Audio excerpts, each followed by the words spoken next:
채권하는 사람 고부장입니다. 오늘은 정원에 대해서, 꽃에 대해서 한번 얘기를 해보려고 합니다. 요즘 각광받는 직업 중에 하나가 정원을 가꾸는 분들, 가드너라고 하죠. 가드너에 관한 얘기입니다. 박원순이라는 가드너가 쓴 책이 있습니다. 나는 가드너입니다 라는 책입니다. 박원순 씨는 원래 원예나 이런 것을 전공한 사람은 아니고요. 출판사에서 출판 기획일을 하다가 이제 가드너가 돼보면 어떨까 하는 생각에서 무작정 식물원에 취직을 했고, 조금 더 체계적으로 배워보면 어떨까 하는 생각에서 미국에 있는 롱우드 가든 배워온 사람입니다. 박원순은 세상에서 가장 아름다운 정원인 롱우드 가든에서 보낸 사계절을 책으로 펴냈습니다. 롱우드 가든은 가드너가 꿈에 그리던 정원이 모습과 제일 비슷했고, 일하는 사람들은 최고의 전문가들이었다고 합니다. 그래서 이 책은 어떻게 이렇게 최상의 정원을 만들고 제일 잘 관리할 수 있을까 하는 질문을 염두에 두고 기록한 것입니다. 박원순은 제주도에 있는 여미지 식물원에서 4년 동안 가드너로 일을 했었습니다. 그런데 4년 동안 있으면서 보니까 생각보다는 이 식물원의 관리가 좀 주먹구구식이었다고 그래요. 매뉴얼이 따로 없었고, 오랜 경력의 정원사들이 경험은 많았지만 경험이 체계적으로 정리돼서 매뉴얼화되어 있지 않았다는 것이죠. 그래서 보다 체계적인 가드너에 관한 이론을 좀 배워볼 필요가 있지 않을까 싶어서 미국의 롱우드 가든에서 운영하는 국제정원사 양성과정에 응시를 했습니다. 합격을 했고 1년 과정의 양성과정을 잘 마쳤습니다.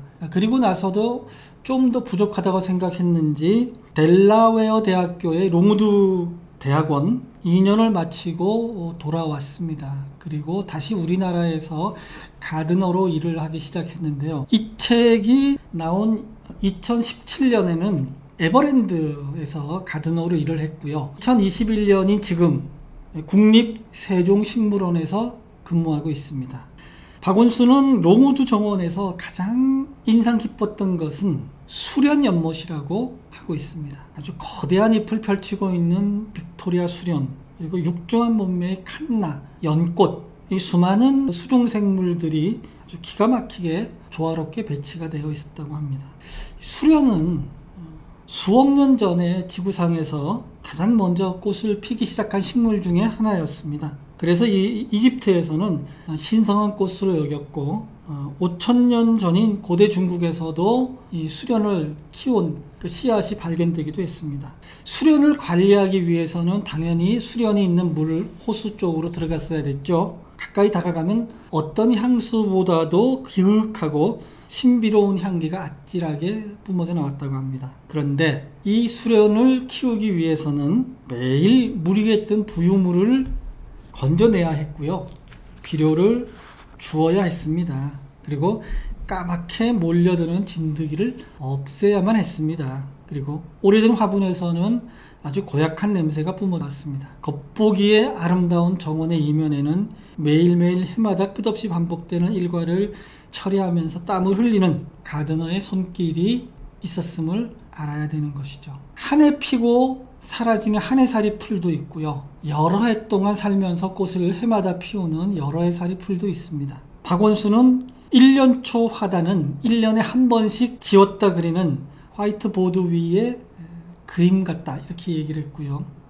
여러 해살이 풀, 이 줄을 이루는 페레니얼 가든 같은 거는 한 번 그리고 나면 오랫동안 감상하는 그림 같았다 이렇게 얘기하고 있네요. 그래서 1년 초 화단에서는 어떤 꽃을 피우고 어떤 꽃을 어디다 심을까를 한번 고민해서 결정을 하지만 다년생 꽃을 피우는 데는 오랜 기간에 걸쳐 피기 때문에 잘 배치하고 잘 키워야 된다. 꽃을 좋아하는 분들이 심어 놓기만 하고 잘 관리를 하지 않는데 꽃이 오랫동안 많이 피기를 원하면 데드헤딩이라는 것을 해줘야 된다고 합니다.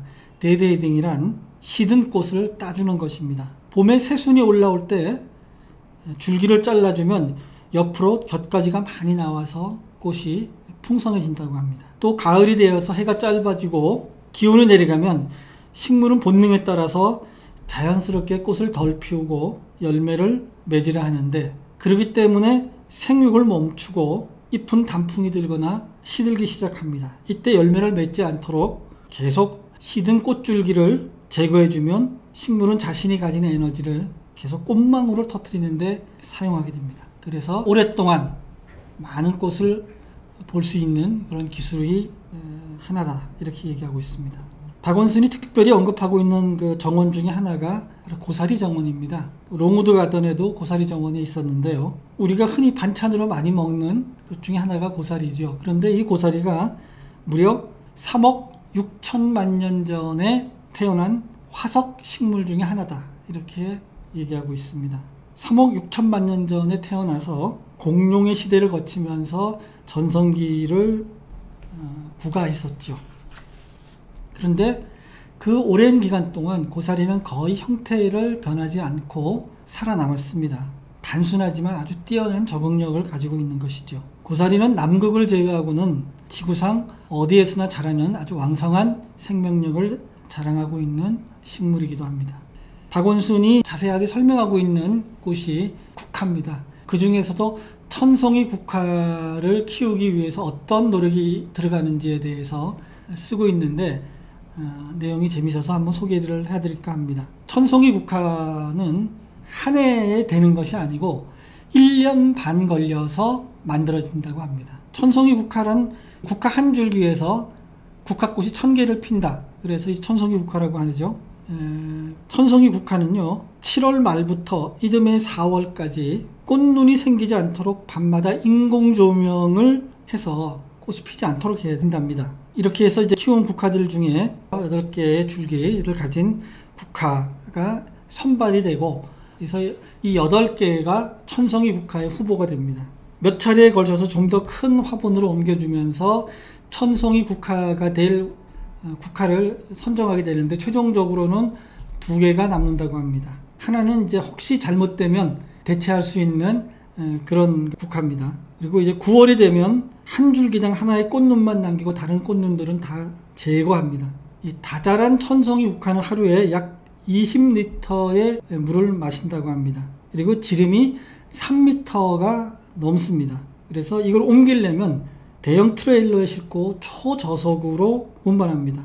전시실의 문도 크게 새로 내야 됩니다. 지름 3m의 국화가 들어가려면 기존에 있는 문 가지고는 안 되기 때문에 새로 문을 내야 된다고 합니다. 이렇게 이제 1년 반 동안 공들인 천송이 국화도 한 2주에서 3주 정도 활짝 피었다가 시듭니다. 그러면 이때부터 다시 그 이듬해 천송이 국화를 위해서 또다시 준비를 해야 되는 것이 가드너입니다. 장미에 대해서도 얘기하고 있습니다. 장미는 이제 서로 다른 종끼리 교잡이 잘 돼서 새로운 품종을 만들기가 쉬운 꽃이라고 합니다. 전 세계적으로 약 한 100종 정도의 장미가 있었는데, 이런 교잡을 통해서 지금은 15,000종 정도의 장미가 있다고 합니다. 좋은 향기가 나는 장미도 있고요. 겨울에도 잘 견디는 장미도 있고, 한 해에 꽃이 여러 번 피는 장미도 있습니다.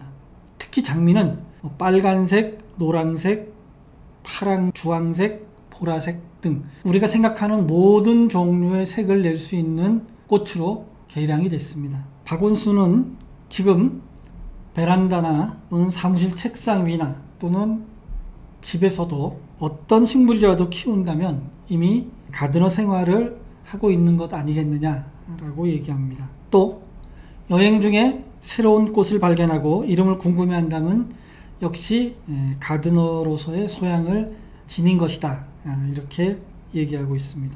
사람은 나이가 들면 주변의 꽃과 나무들에 대한 관심이 많아집니다. 특히 40 후반, 50 초반쯤 되면 주변에서 너도 나도 할 것 없이 꽃을 찍고 또는 이쁜 풍광을 찍고 나무를 찍고 그리고 그것을 SNS에 올려서 공유하는 사람들이 많이 늘어납니다.